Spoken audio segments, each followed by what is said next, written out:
Hello, bonjour. Aujourd'hui, je vais parler de Meghan Markle, le prince Harry et l'interview d'Oprah Winfrey. Une interview qui a capturé l'attention de tout le monde, c'est-à-dire des médias, des fans de la famille royale, des haters, des détracteurs de Meghan. Tout un nombre de personnes ont discuté de cette histoire. Alors, en fait, il se trouve maintenant qu'on met la pression pour que Harry et Meghan ne diffusent pas cette émission. Sachant que Harry et Meghan, malheureusement, ne sont plus au contrôle de cette émission. Ils ont enregistré l'émission, maintenant c'est à la chaîne CBS de décider ce qu'il va en faire. Donc, pourquoi je parle de ça? Je parle de ça parce qu'il y a maintenant des news sur la réaction de Buckingham qui se dit horrifié. Bien sûr, ce sont des sources anonymes qui disent que la reine d'Angleterre et la famille anglaise est horrifiée, a très peur de cette interview-là et que ça aura des conséquences incroyables et que ça sera difficile pour eux, surtout en ce moment où tout le monde est inquiet de la santé du prince Philippe. Donc du coup, ils essaient de faire pression sur CBS pour que l'interview avec Oprah soit déprogrammée et repoussée à plus tard. À plus tard quand? On ne sait pas. Ils disent qu'en fait, vu que le prince Philippe vient d'être admis dans un autre hôpital afin qu'il puisse être traité car il souffre des problèmes d'infection au cœur, et ils disent en fait que ce serait plus humain de la part de Meghan et de Harry et aussi de Oprah de repousser cette interview-là. Mais repousser à quand? Quand est-ce que Philippe sera guéri?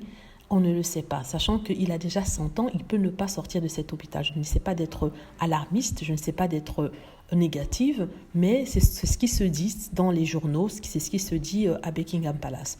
Une pétition semble avoir déjà été faite pour demander à CBS, pour faire pression sur CBS, c'est la chaîne qui va diffuser l'interview d'Harry et Meghan, pour repousser, voire même annuler complètement l'interview de Harry et Meghan.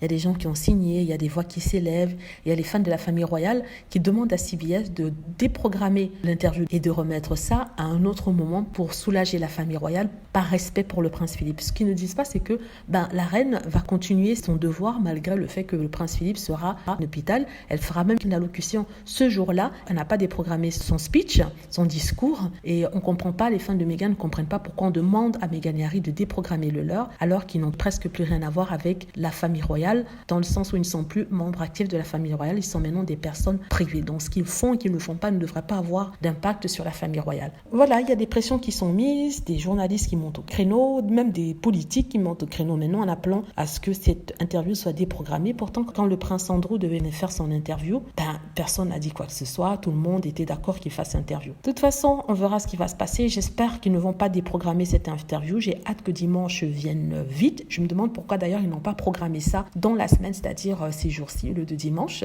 Et j'attends ça avec impatience. J'espère que le temps va passer et qu'on pourra voir en fait la version de Meghan Markle et du prince Harry. Ils essaient par tous les moyens de discréditer le couple, le décrédibiliser aux yeux de leurs fans, aux yeux d'autres personnes en parlant du prince Philippe, en jouant cette petite mandoline sur le cœur de certaines personnes et en montrant que le prince Harry et Meghan Markle sont en fait des privilégiés qui se plaignent de leur vie de luxe.